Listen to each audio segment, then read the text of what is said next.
this episode of Nepali Student in Germany. So today I'll be talking about three things that you need to know, important things that you need to know before you fly to Germany, and three things that I find important to know after you fly to Germany. So starting with the three things that you need to know before you fly to Germany. So the first one would be type of application process. Second would be type of offer letters that you have, and the third one would be the financial options. So these important points that I will be mentioning are a bit different to the normal way of application. So I don't know how much experience do you have applying in the other universities in USA or Australia. It's pretty much unique to Germany, so that's why I thought it would be helpful if I mentioned these stuff. Yeah. So the first one was type of application process. The application process is normally very simple. So you go to the online website of the university, you take the criteria, note down the criteria required, and then you apply. If they say they require GRE, TOEFL or something, then you just fulfill the criteria and then you write a recommendation letter and then you apply. But for Germany, that can also be done for some of the universities, but most of the universities require this second path that requires you to apply through UniAssist. So UniAssist is a third party where you send all your documents, sending them hard copies. So you have to get your documents attested and then send the UniAssist by parcel. And so these application process require a lot of time. So I would suggest take a proper 3 months time to apply through this UniAssist, because UniAssist is a third party organization which takes a lot of time to check your documents. So what they do basically is take in your documents and try to compare the German systems that they have here and the system that we came from. So the Nepali university cross-check the standards of the universities or school where we have studied.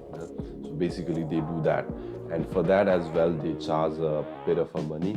So in my time it was like 75 euros for the initial start, and then 15 euros for every additional application. So if you apply for 5 universities, the first one would be 75 euros and then plus 15 4 times.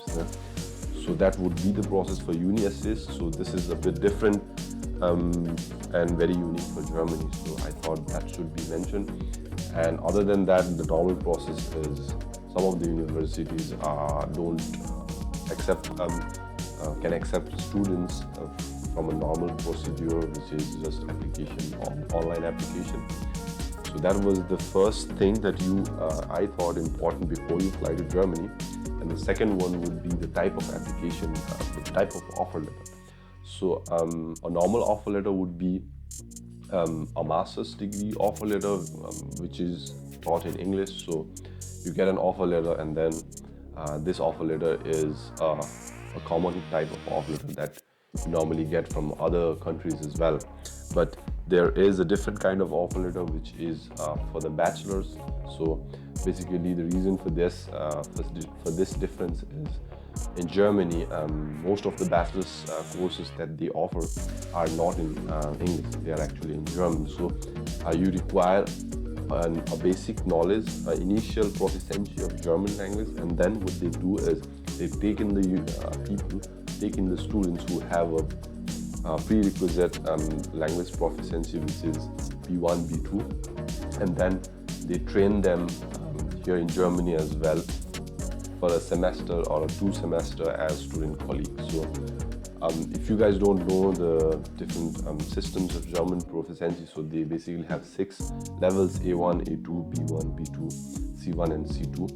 So for application of student colleague, you must have at least B1, and then you fly to Germany, and then they offer you this student colleague. This is a kind of a bridge course where they fill in the gaps in regards to the language proficiency that you have. So the language that we learned in Nepal from Gote Centrum or Bisovasa is something general. So it teaches us how to talk with people with different cultures, people and then how to interact in certain situations, but not a technical kind of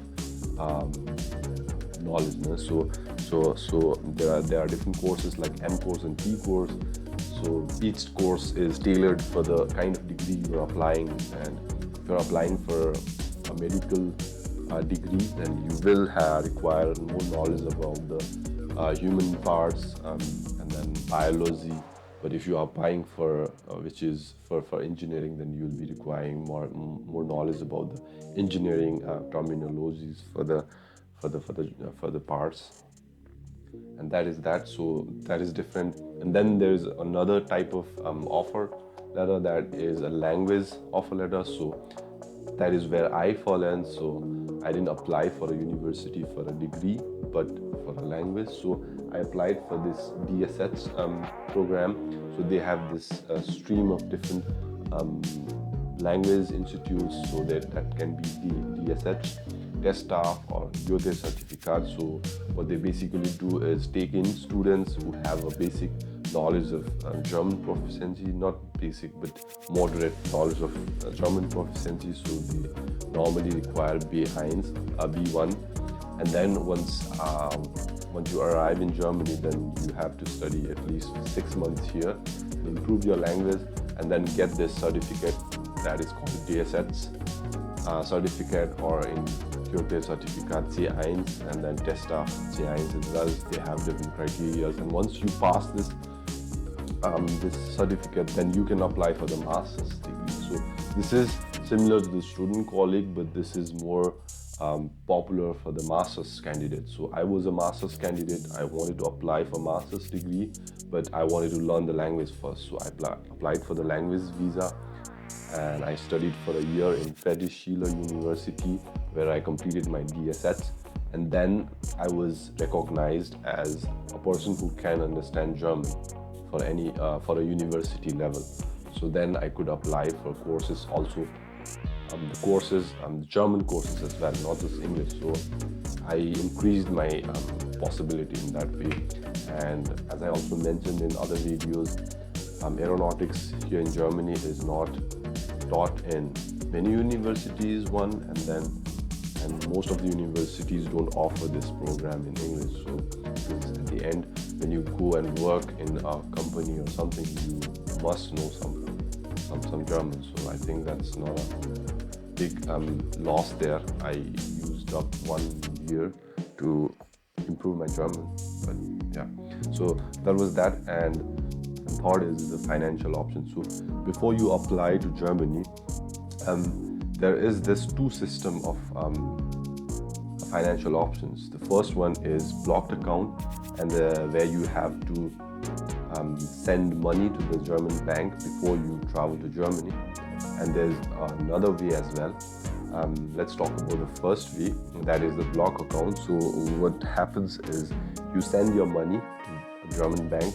It can be done online. There are like different options, but yeah, you basically send the money from Nepal to German bank, and then they block it. By that I mean, like, this money is not money given to the university or something. This is your own money. You are going to spend it once you arrive in Germany, but it is blocked. That means you cannot take a huge chunk of this money and then spend it. You get the money as a salary basis. You get it every month, like 600 euros or 700 euros, and they have calculated this amount in such a way that a normal person with a normal expenditure would survive with this money for a month.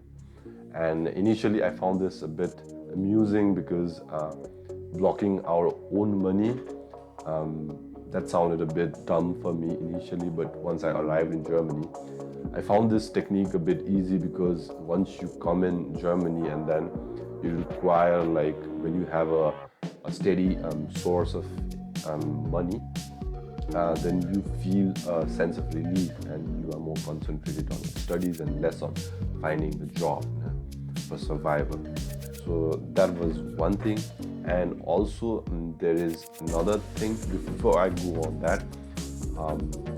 In my case, I had to send the money to German bank before I got my visa. So that was a bit stupid to think about, like, I was not ensured that I didn't have my visa for Germany, and for my visa interview, I had to send the money and get the documents, and the money would be freezed for like 3-4 months. I'm not sure, but yeah, maybe the system has changed a bit during the span of time I applied in 2018. So about the second V, if you know someone from Germany who is rich and who has a steady income, he can write this offer letter where he signs a statement saying that I'm responsible for this person. If anything happens, then I'm responsible. He'll be signing on this statement, and on the basis of his statement and steady income that he has, the German embassy complies. The amount of money that we need to send to Germany is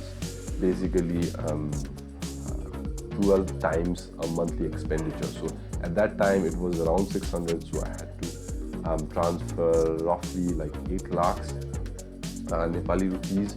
Now I've heard it's like 10 lakhs because of inflation, I guess. Yeah, so these are the 3 important things I found that we should consider before we fly to Germany. Stay safe, stay healthy, and see you in the next one. Auf Wiedersehen. Ciao.